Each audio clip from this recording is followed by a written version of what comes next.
This is the model of Frigidaire stackable washer and dryer that I own. And when the washing machine, it gets to the drain cycle, as you can see here, the washing machine does not drain. It just stops.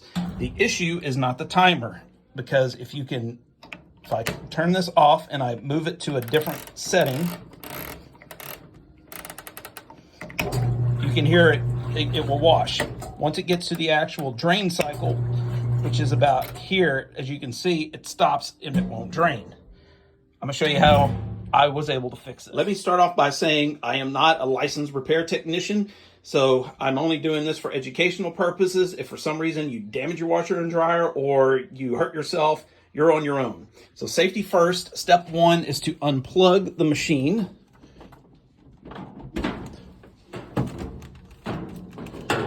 Unplug the machine completely from the wall. Second of all, we're going to remove this front cover. There are 2 screws at the bottom, and this type of screw takes a square type bit, if you can see it here.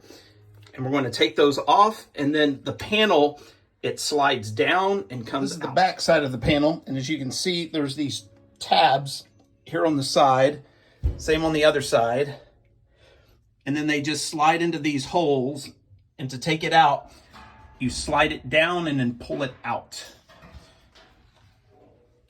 Now, in case you're not aware, this here is the actual drain pump itself.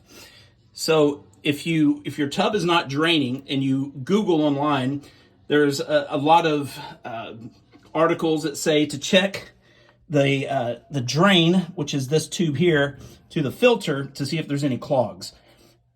I took this off and there was absolutely no filter that I could find, and there was no clogs at all. So if that's the case, one of the most likely reasons is going to be this little switch up here. This is the door close safety switch.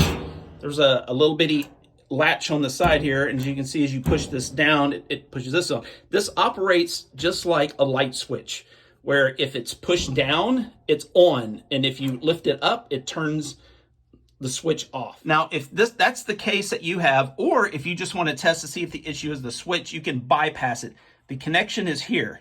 Once again, I have the washing machine is entirely unplugged, as you can see here, so there's no electricity coming at all. So what I'm gonna do is disconnect this by sliding it out. And so I'm going to take an alligator clip, and I'm going to clip them in here. So I've secured an alligator clip on one side, and I'm gonna secure the other alligator clip in here. And they are both connecting to metal, so they're both have a good connection.